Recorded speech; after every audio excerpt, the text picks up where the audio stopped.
ሰዎች አደጋው ሲወድቁና ተስፋ ሲቆርጡ የያዙትን ነገር ላለማጣት ሲሉ የማይሄዱበት መንገድ የለም። ነገር ግን በንጹሃን ሰዎች ሕይወትና ስም ላይ የሚገነባ ህልም መጨረሻው ምን ያህል የከፋ ውድቀት እንደሆነ ታውቃላችሁ?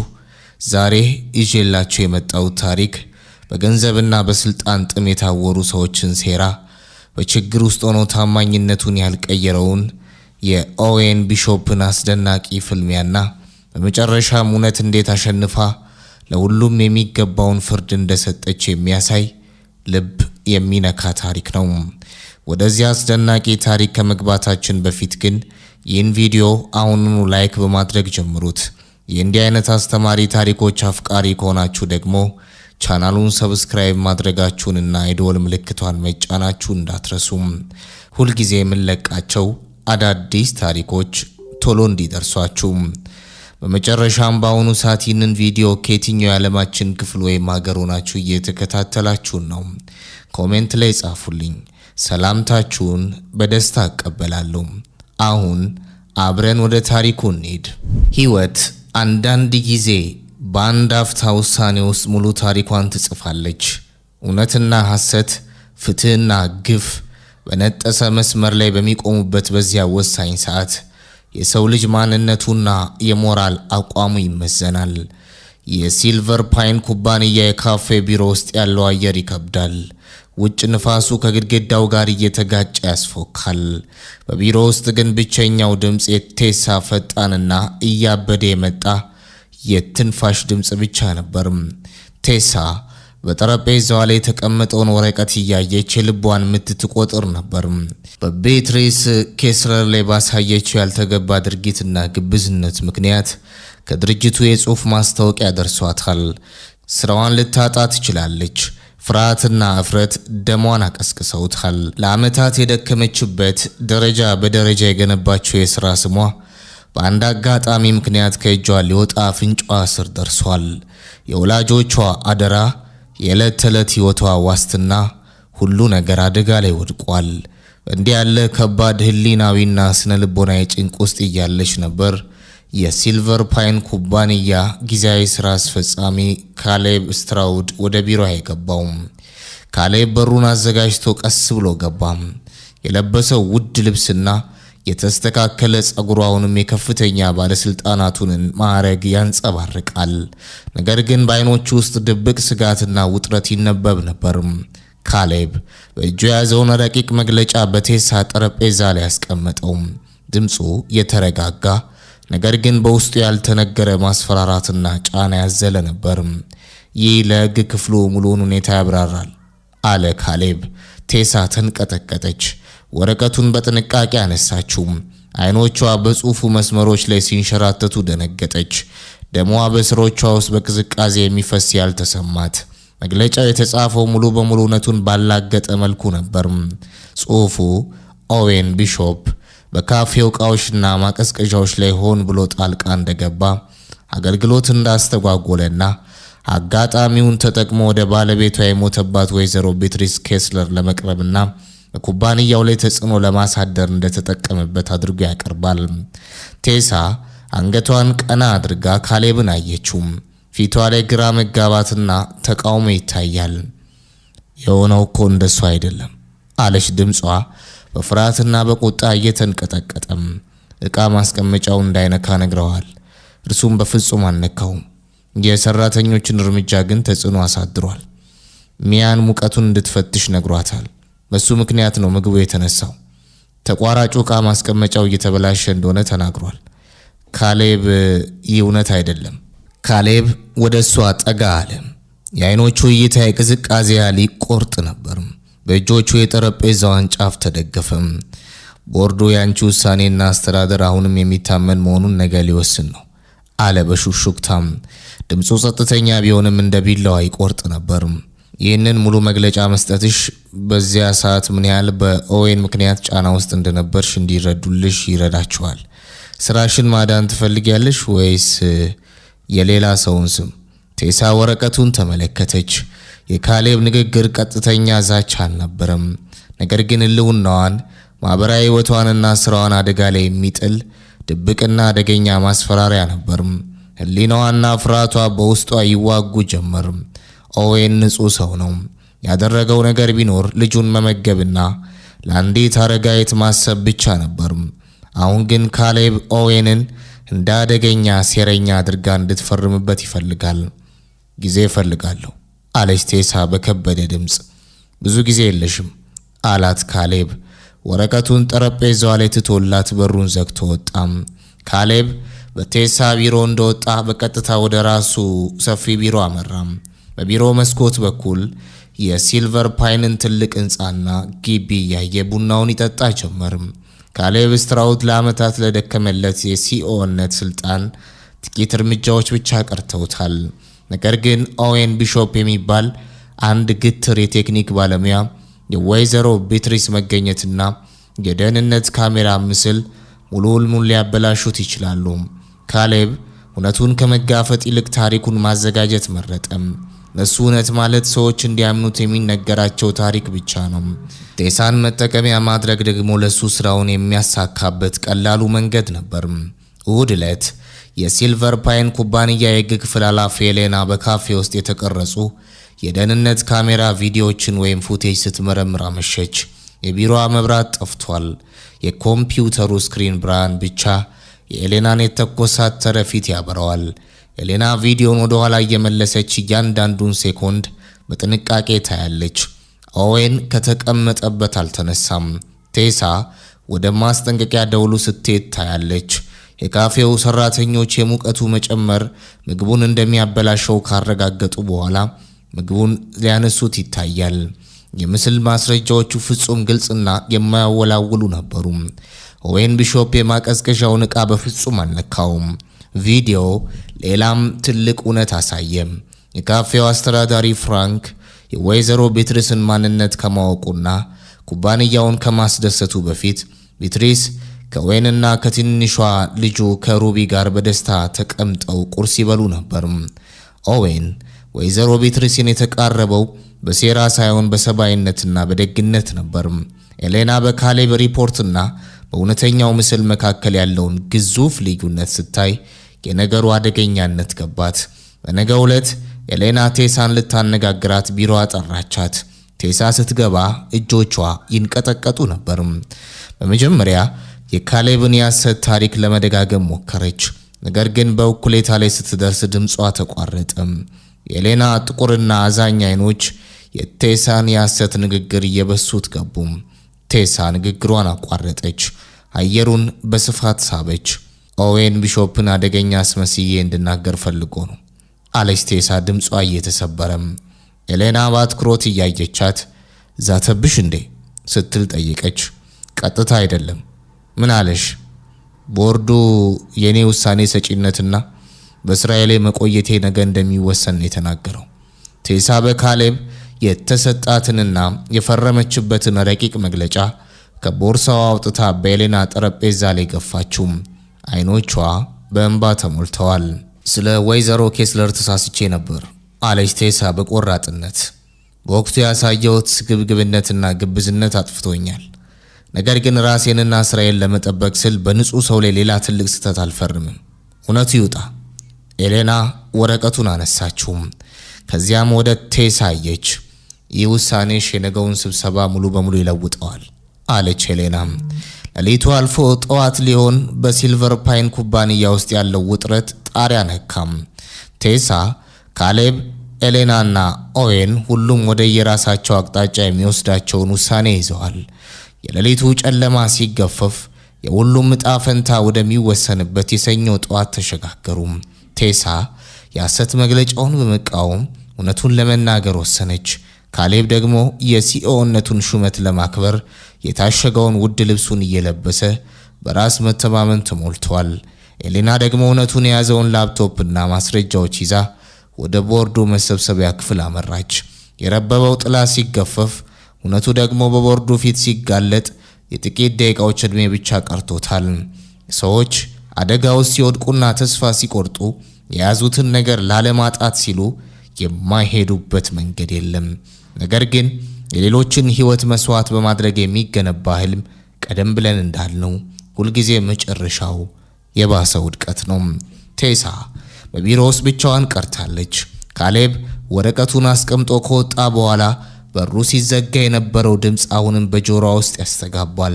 ክፍሉ በዝምታ ተውጧል። ነገር ግን በቴሳ አእምሮ ውስጥ ትልቅ አውሎ ንፋስ ይናጥ ነበር። በጠረጴዛዋ ላይ የተቀመጠውን የሐሰት ረቂቅ መግለጫ ደጋግማ ተመለከተችው። የካሌብ የእጅ ጽሑፍና የታተሙት ቃላት እንደ እባብ መርዝ የተሞሉ ነበሩ። ኦዌን ቢሾፕ የካፌውን ማቀዝቀዣዎች ሆን ብሎ አስተጓጉሏል። ኦዌን ቢሾፕ የወይዘሮ ቢትሪስን የሐዘን ወቅት ተጠቅሞ ወደሷ ለመቅረብና በኩባንያው አመራር ላይ ተጽዕኖ ለማሳደር ሞክሯል። ቴሳ እጆቿን ወደፊት ወሰደች። እውነቱን ታውቃለች። በዚያን ዕለት በካፌ ውስጥ የሆነው ነገር ሙሉ በሙሉ የተለየ ነበር። ኦዌን ያደረገው ነገር ቢኖር የልጁን የሩቢን ራብ ለማስታገስና አንዲትን አረጋዊት ለማገዝ መሞከር ብቻ ነበር። ኦዌን የማቀዝቀዣውን ዕቃ አልነካም። የሙቀቱ መጨመር ምግቡን እንዳያበላሸው የጠቆመው ለደህንነት ሲባል ነበር። ነገር ግን ካሌብ ያቀረበላት ምርጫ በጣም ከባድ ነበር። ስራሽን ማዳን ትፈልጊያለሽ ወይስ የሌላ ሰውን ስም? የካሌብ ድምፅ በጭንቅላቷ ውስጥ ይመላለሳል። ቴሳ ላለፉት 5 ዓመታት በሲልቨር ፓይን ኩባንያ ውስጥ ያደረገችው ድካምና ልፋት ሁሉ በአይነ ህሊናዋ ታያት። የካፌ አስተዳዳሪ ለመሆን የከፈለችው መስዋዕትነት፣ በየቀኑ ማለዳ ተነስታ የምታደርገው ጥረት፣ ይህ ሁሉ በአንድ አፍታ ሊጠፋ ነው። በረዥሙ ተነፈሰች። ወረቀቱን አነሳችና ስክሪፕቷን ጨበጠች። እጇ ይንቀጠቀጥ ነበር። ብፈርምስ አለች ለራሷ በሹክሹክታም። ብፈርም ስራዬን አተርፋለሁ። ቦርዱ እኔን አያባረኝም። ኦዌን ደግሞ ቀደም ሲልም ከድርጅቱ የተባረረ ሰው ነው። በሱ ላይ የሚጨምረው አዲስ ነገር የለም። ነገር ግን በውስጡ ያለው የህሊና ድምፅ አልቀበል አላት። የኦዌን የትህትና እይታ፣ የትንሿ ሩቢ የየዋህነት ፈገግታና የቢትሪስ ኬስለር የሐዘን ፊት በአይነ ህሊናዋ ተደቀኑ። ራሷን ለመጠበቅ ስትል በንጹህ ሰው ላይ የሐሰት ምስክርነት ልስጥ አለች። በሌላ በኩል ካሌብ ስትራውድ በቢሮ ውስጥ ወዲያ ወዲህ ይል ነበር። ካሌብ ተረጋግቶ ለመታየት ቢሞክርም በውስጡ ትልቅ ፍርሃት አድሮበታል። የሲልቨር ፓይን ኩባንያ ቦርድ ነገ ጠዋት በሚያደርገው ስብሰባ እሱን የድርጅቱ ቋሚ ዋና ስራ አስፈጻሚ ወይም ሲኢኦ አድርጎ የመሾም አጀንዳ አለው። ይህ ለሱ የህይወቱ ትልቁ ስኬት ነው። ነገር ግን ኦዌን ቢሾፕ ያቀረበው የቴክኒክ ተቃውሞና በካፌ ውስጥ የተፈጠረው ክስተት የቦርዱን ትኩረት ስበዋል። ካሌብ ስልኩን አነሳና ወደ ህግ ክፍሉ ደወለም። ኤሌና አለ ካሌብ ድምፁን አስተካክሎ። የኦዌን ቢሾፕን ፋይል ዝግጁ አድርገሽዋል? ኤሌና በስልኩ ሌላኛው ወገን ሆና በጥንቃቄ መለሰች። ፋይሉ ክፍት ነው። ነገር ግን የካፌውን የደህንነት ካሜራ ምስሎችና የቴሳን ተጨማሪ መግለጫ እየጠበቅን ነው። የቴሳ መግለጫ በቅርቡ ይደርስሻል አለ ካሌብ። መግለጫው ኦዌን በእቃዎቹ ላይ ጣልቃ እንደገባና አገልግሎቱን እንዳስተጓጎለ የሚያረጋግጥ ይሆናል። ስለዚህ የኦዌን አቤቱታ ሙሉ በሙሉ ውድቅ መደረግ አለበት። ኤሌና ጥቂት ሴኮንዶች ዝም አለች። ካሌብ የምስል ማስረጃዎቹን ሳናይ መደምደሚያ መስጠት አንችልም። ኤሌና አለ ካሌብ ድምፁን ከፍ አድርጎ። ነገ የቦርዱ ስብሰባ ነው። ኩባንያው ወደ አዲስ ምዕራፍ እየተሸጋገረ ነው። በአንድ የተባረረ ሰራተኛ ምክንያት የድርጅቱን ስምና ሂደቱን እንዲስተጓጎል አልፈቅድም። ስራሽን አጠናቂ። ስልኩን ዘጋው። የካሌብ ፊት በቁጣና በስጋት ተቀየረም። ቴሳ እንድትፈርም ማድረግ አለበት። ካልፈረመችስ የሰራው የሐሰት ታሪክ ሙሉ በሙሉ ይደርስበታል። እሁድ ምሽት የከተማዋ መብራቶች በብርድ አየር ውስጥ ይብረቀረቃሉ። ቴሳ በቤቷ ሳሎን ውስጥ ተቀምጣለች። የካሌብ ረቂቅ ወረቀት በጠረጴዛው ላይ ተዘርግቷል። ሙሉ ሌሊቱን ሳትተኛ አደረች። የፍርሃትና የእውነት ፍልሚያ በውስጧ ሲፋቀሩ አደሩ። በአንድ በኩል የሥራዋ ማጣት፣ የኢኮኖሚ ውጥረትና የማህበራዊ ህይወት ውድቀት ተደቅኖባታል። በሌላ በኩል ደግሞ የእውነት መንገድና የህሊና እረፍት ይገኛሉ። ስክሪፕቷን አነሳች። ወደ ወረቀቱ ቀረበች። የመፈረሚያው ቦታ ላይ እጇን አኖረች። ነገር ግን ልቧ በኃይል ይመታ ነበር። የመጨረሻውን መስመር ልትፈርም ስትል የዛሬ ጥቂት ቀናት በካፌ ውስጥ የሆነውን አሰበች። ወይዘሮ ቢትሪስ በሐዘን ተሰብረው ሳለ ኦዌንና ልጁ ያሳዩአቸው ደግነት፣ ቴሳ ራሷ ደግሞ ወይዘሮ ቢትሪስን በልብሳቸው ገምግማ እንዴት እንደናቀቻቸው። ቴሳ ስክሪፕቷን አስቀመጠች። አይኖቿን ጨፈነች። አይሆንም አለች በሹክሹክታም። አንድ ጊዜ ተሳስቻለሁ። በድሃ ልብሳቸው ገምግሜ ሰዎችን ንቄያለሁ። አሁን ደግሞ ራሴን ለማዳን ስል በንጹህ ሰው ላይ አልዋሽም። ወረቀቱን አጠፈችው። ውሳኔዋን ወሰነች። የቱንም ያህል ዋጋ ቢያስከፍላት እውነቱን ለመናገር ቆረጠች። በዚያው ሌሊት የሲልቨር ፓይን ኩባንያ የሕግ ክፍል ኃላፊ ኤሌና በቢሮዋ ውስጥ የሥራ ካሜራ ምስሎችን ማየት ጀምራ ነበር። እውነቱ በምስልና በቪዲዮ ደረጃ ሊወጣ የካሌብ ሴራ ሊጋለጥ ጥቂት ሰዓታት ብቻ ቀርተውታል። እውነት ልክ እንደ ንጋት ፀሐይ ናት። የቱንም ያህል ጨለማው ቢከብብ በጊዜው ብርሃኗን ከመፈንጠቅ አይቀይራትም። ውሸትና ሴራ ጊዜያዊ ድል ሊያገኙ ይችላሉ። ነገር ግን የመጨረሻውን ሳቅ የሚስቁት ሁልጊዜ በቅንነት የቆሙት ናቸው። ሰኞ ማለዳ የሲልቨር ፓይን ኩባንያ ዋና ሕንፃ በሰራተኞች ተሞልቷል። የ30ኛው ፎቅ የስብሰባ አዳራሽ ግን በታላቅ ውጥረት ውስጥ ነበር። የቦርዱ አባላት በጠረጴዛው ዙሪያ ተቀምጠዋል። ወይዘሮ ቢትሪስ ኬስለር በትልቅ ወንበራቸው ላይ ሆነው በዝምታ ሁሉንም ይቃኛሉ። ካሌብ ስትራውድ በራስ መተማመን ስሜት በሩን ከፍቶ ገባ። ውድ ልብሱን አስተካክሎ የዝግጅት ፋይሉን በጠረጴዛው ላይ አስቀመጠ። እንደምን አደራችሁ የቦርድ አባላት አለ ካሌብ ፈገግታውን እያሳየ። ዛሬ የድርጅታችንን አዲስ ዋና ስራ አስፈጻሚ የምንሾምበትና ወደ አዲሱ ምዕራፍ የምንሸጋገርበት ቀን ነው። የፋይናንስና የአሰራር ሪፖርቶችን አዘጋጅቻለሁ። ወይዘሮ ቢትሪስ በቀስታ ተነፈሱ። ካሌብ ከመሾም በፊት ግን ትናንት በካፌው ስለተፈጠረው አጋጣሚና ስለቀደመው ሰራተኛችን ኦዌን ቢሾፕ የቀረበውን አቤቱታ መመልከት አለብን። ካሌብ በትንሹ ደነገጠ፣ ነገር ግን ራሱን አረጋጋም። ወይዘሮ ቢትሪስ ያ ጉዳይ ቀለል ያለ ነው። ኦዌን ቢሾፕ ከተባረረ በኋላ በድርጅቱ ላይ ቂም ይዞ አገልግሎቱን ለማስተጓጎል የሞከረ ሰው ነው። የካፌው አስተዳዳሪ ቴሳም ይህንኑ የሚያረጋግጥ መግለጫ አዘጋጅታለች። በዚያው አፍታ የስብሰባ አዳራሹ በር ተከፈተም። ቴሳ ወደ ውስጥ ገባች። በፊቷ ላይ የፍርሃት ምልክት ቢታይም አይኖቿ ግን በቁርጠኝነት የተሞሉ ነበሩ። ከሷ ጀርባ የሕግ ክፍሉ ኃላፊ ኤሌና ገባች። ካሌብ ቴሳን ሲያያት ፈገግ አለ። ቴሳ ያዘጋጀሽውን መግለጫ ለቦርዱ አቅርቢላቸው። ቴሳ ወደ ወይዘሮ ቢትሪስ ተመለከተች። እጆቿ በትንሹ ቢንቀጠቀጡም ድምፁ ግን ግልጽ ነበር። ወይዘሮ ቢትሪስ የቦርድ አባላት አለች ቴሳም። ካሌብ እንድፈርም የሰጠኝ መግለጫ ሙሉ በሙሉ ያሰት ነው። ኦዌን ቢሾፕ በካፌ እቃዎች ላይ ምንም አይነት ጉዳት አላደረሰም። ይልቁንም የማቀዝቀዣው የሙቀት መጠን መጨመሩን ቀድሞ የተገነዘበውና የሰዎችን ደህንነት ለማስጠበቅ የሞከረው እሱ ነበር። በአዳራሹ ውስጥ ትልቅ ሽብር ተፈጠረም። የቦርዱ አባላት እርስ በርስ ተጠቃቀሱ። የካሌብ ፊት ወደ ነጭነት ተቀየረም። ቴሳ ምን እያወራሽ ነው አለ ካሌብ በቁጣ ድምፁን ከፍ አድርጎም። ከስራሽ ለመባረር ነው የምትፈልጊው? ካሌብ ተቀመጥ አለች ወይዘሮ ቢትሪስ በጠነከረ ድምፅ። ኤሌና ፍላሽ ዲስኳን ወደ ስክሪኑ እየያዘች የቦርድ አባላት የትናንትናውን የካፌውን የደህንነት ካሜራ ምስሎች መዝግበናል። ምስሉ እንደሚያሳየው የካፌው ማቀዝቀዣዎች ችግር የገጠማቸው ባለፈው ሳምንት በተደረገው የቴክኒክ ጥገና ጉድለት ምክንያት ነው። ኦዌን ቢሾፕ ችግሩን ለመጠገን ሙከራ አድርጓል እንጂ አላበላሽም። ከዚህም በላይ ኤሌና ሌላ ፋይል ከፈተች። ኦዌን ከ3 ወራት በፊት ከስራ የተባረረው በካሌብ ስትራውድ የግል ፍላጎትና በሐሰት በተሰራ የፋይናንስ ስህተት ምክንያት እንደሆነ የሚያሳዩ ማስረጃዎችን አግኝተናል። ካሌብ መናገር አቃተው። ላቡ በፊቱ ላይ ይወርድ ጀመር። ሴራው ሁሉ በአንድ አፍታ በቦርዱ ፊት ተዘረጋም። የተሸሸገ እውነት ሲወጣ የውሸት ግንብ እንዳሸዋ ይበተናል። ካሌብ ላለፉት ዓመታት የገነባው ስልጣንና ክብር በአይን ጥቅሻ ውስጥ ጠፋም። ወይዘሮ ቢትሪስ ከወንበራቸው ተነሱ። ፊታቸው ላይ ጥልቅ ሐዘንና ቁጣ ይንጸባረቅ ነበር። ካሌብ ስትራውድ አሉ ወይዘሮ ቢትሪስ ወደሱ እየተመለከቱ። እኔ በሐዘን ውስጥ ሆኜ በካፌ ውስጥ ከተቀመጥኩበት ዕለት ጀምሮ የሰዎችን እውነተኛ ማንነት እከታተል ነበር። በዚያን ዕለት በድሃ ልብስ መጥቼ ሳለው አንተ እኔን እንደ መደበኛ አረጋየት ቆጥረህ ንቀኸኛል። ኦዌን ቢሾፕና ትንሿ ልጁ ግን ረሃባቸውን ረስተው ምግብ አካፍለውኛል። አሁን ደግሞ ስልጣንን ለማስጠበቅ ስትል በንጹህ ሰው ላይ ያሰድ ደብዳቤ እስከ መጻፍ ደርሰሃል። ወይዘሮ ቢትሪስ እባክዎን ያዳምጡኝ አለ ካሌብ እየተንቀጠቀጠም። እኔ የድርጅቱን ጥቅም ለማስጠበቅ ብዬ ነው። ዝም በል አሉ ወይዘሮ ቢትሪስ። ሲልቨር ፓይን ኩባንያ የተገነባው በታማኝነትና በቅንነት ላይ ነው። አንተ ግን የዚህ ድርጅት ካንሰር ሆነሃል። ወይዘሮ ቢትሪስ ወደ ኤሌና ተመለከቱ።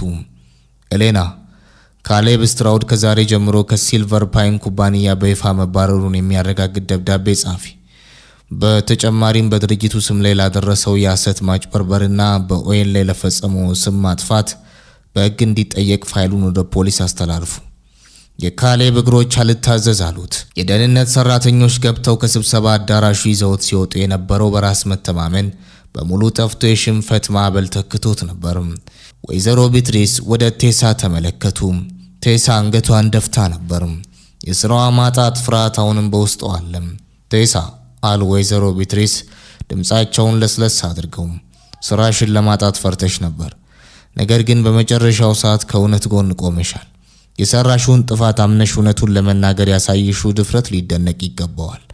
ስራሽን አታጭም። ከዛሬ ጀምሮ የካፌዋ ዋና ስራ አስኪያጅ ሆነሽ እንድትቀጥይና የሰራተኞችን የሥነ ምግባር ደንብ እንድታስተካኪ አምንብሻለሁ። ቴሳ የእንባ ዘለላዎች በጉንጯ ላይ ወረዱ። አመሰግናለሁ ወይዘሮ ቤትሪስ፣ ቃል ገባለሁ። እውነተኛ ታማኝነትን አሰፍናለሁ። እውነተኛ ቅንነት ዋጋው አይጠፋም። በችግር ውስጥ ሆኖ ታማኝነቱን ያልቀየረ ሰው የመከራው ጊዜ ሲያልፍ የከበረ ዘውድ ይደፋል። ከሁለት ቀናት በኋላ ኦዌን ቢሾፕ በትንሿ ቤት ውስጥ ከልጁ ከሩቢ ጋር ተቀምጧል። ሩቢ በትምህርት ደብተሯ ላይ እየሳለች ነው። ኦዌን ግን ቀጣዩን የቤት ኪራይ እንዴት እንደሚከፍል እያሰበ በጭንቀት ይቃትታል። በዚህ ጊዜ በሩ ደወል ተደወለ። ኦዌን በሩን ሲከፍተው ወይዘሮ ቢትሪስ ኬስለር ከኤሌና ጋር በበሩ ላይ ቆመው አያቸው። ኦዌን በደስታና በመገረም አስተናገዳቸው። ወይዘሮ ቢትሪስ እንግዶቼ ይሁኑ፣ ግቡ አለ ኦዌን ወንበር እየሳበላቸው። ወይዘሮ ቢትሪስ ፈገግ ብለው ገቡና ትንሿን ሩቢን አቀፏት። ኦዌን፣ ዛሬ የመጣሁት መልካም ዜና ይዤልህ ነው። ኤሌና በእጇ የያዘችውን የታሸገ ደብዳቤ ለኦዌን ዘረጋችለት።